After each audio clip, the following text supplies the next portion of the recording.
Hello friends, welcome back to my channel catch with Shalini. आपको सबको मेरी ओर से राम राम जी। अगर आपने मेरे चैनल को सब्सक्राइब नहीं किया है तो प्लीज़ सब्सक्राइब करें, लाइक शेयर और कमेंट ज़रूर करें। आने वाले हरितालिका व्रत की आपको बहुत बहुत शुभकामनाएं। आज का जो मेरा वीडियो है वह हरितालिका व्रत को लेकर है कि इसे कैसे कब करें। तो जैसा कि मैं आपको बताने वाली हूँ और आप शायद जानते भी होंगे कि यह व्रत जो है वो भाद्रपद की तृतीया को आता है और इसे जो है हम अपनी भाषा में चिड़ियों के व्रत भी कहते हैं। तो इसके बारे में आपको मैं बताऊंगी कि इसे चिड़ियों के व्रत क्यों कहते हैं। तो सबसे पहले इस व्रत को गौरा माता ने भगवान शिव को प्राप्त करने के लिए किया था और यह व्रत उन्होंने निर्जल किया था। उसके बाद अब सुहागिन स्त्रियां अपने पति की लंबी आयु व अखंड सुहाग के लिए इस व्रत को रखती हैं। कुंवारी कन्याएं भी अच्छे वर की प्राप्ति के लिए इस व्रत को करती हैं। तो इस बार जो है वह तृतीय तिथि जो है 29 तारीख को शुरू हो जाएगी, लेकिन हम सूर्य की तिथि में व्रत करते हैं तो यह तिथि जो है वह 30 तारीख को 3:32 तक रहेगी। उसके बाद जो है चतुर्थी तिथि प्रारंभ हो जाएगी। तो अगर आप व्रत करते हैं तो आप जो इसकी पूजा है वह सुबह के समय में कर लें तो शुभ रहेगा। और सामग्री की बात की जाए तो इसमें जो है वो शिव भगवान के लिए बेलपत्र, सफ़ेद फूल, वस्त्र, सफ़ेद चंदन और जनेऊ और गौरा मैया को लाल चुनरी, वस्त्र, सुहागी का सामान तथा लाल फूल हो सके तो, और भगवान गणेश जी को पीला फूल जो है वह अर्पित करें। इसमें हम जो है वह शिव, पार्वती और गणेश की जो है वह मिट्टी की मूर्तियाँ बनाते हैं। फिर उनकी पूजा करके अगले दिन जो है उनको फिर पानी में प्रवाहित किया जाता है। तो फ़ोटो में भी मैं आपको दिखाऊंगी। ये फ़ोटो जो है वो लास्ट ईयर की है, लेकिन इसमें आप देखते हैं तो आपको देखने को मिलेगा कि सामने जो है वह शिव परिवार है और उसके साथ में कुछ चिड़ियों की फ़ोटो देखने को मिलेगी। तो जो चिड़ियों के व्रत कहा जाता है कि चिड़ियों के व्रत आ रहे हैं, तो वह इसलिए कहा जाता है क्योंकि जो बहुत पहले का समय था 60 के दशक में या 70 के दशक में, जब बच्चों को जो था वो खिलौने नहीं मिलते थे, तो जब यह व्रत किया जाता था तो जो घर में जब शिव जी, पार्वती और गणेश की मूर्तियाँ मिट्टी से बनाई जाती थी तो बच्चों को जो था वो खिलौने भी बनाए जाते थे, क्योंकि उस समय जो था वो खिलौने बाजार में इस तरह से नहीं मिलते हैं जिस तरह से आज मिलते हैं।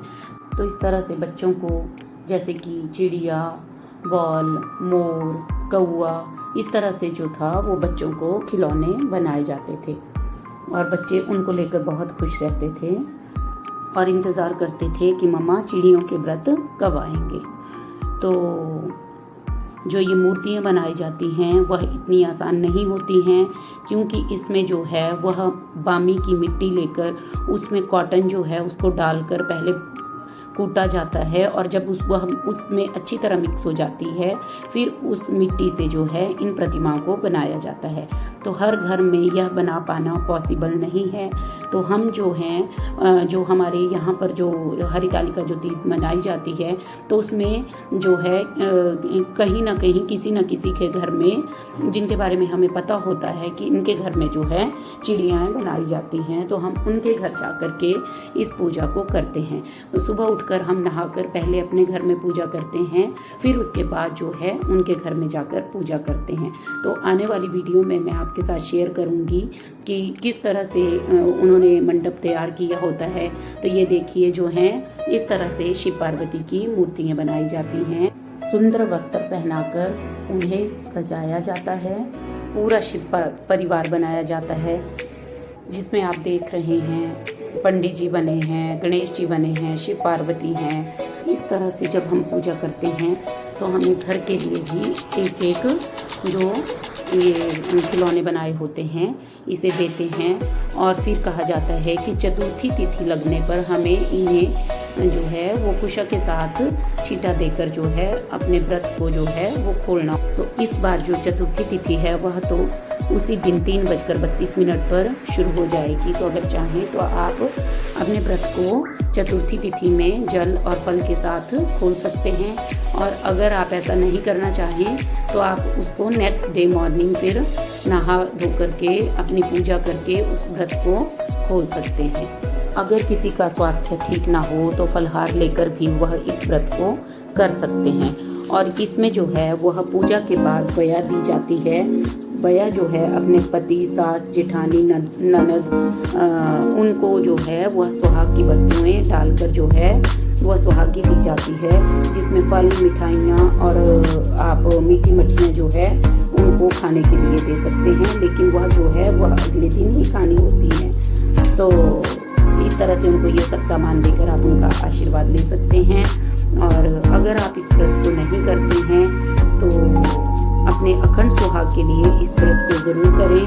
अगली वीडियो में मैं आपके साथ शेयर करूंगी कि हमने इस व्रत को किस तरह से किया। और हाँ, अगर आपने मेरे चैनल को सब्सक्राइब नहीं किया है तो प्लीज़ इसे सब्सक्राइब करें और कमेंट बॉक्स में बताएं कि आपके यहाँ इस व्रत को किस प्रकार किया जाता है। हो सकता है कि कुछ चीज़ों को मैं भी भूल गई हूँ, तो कमेंट बॉक्स में ज़रूर बताएं।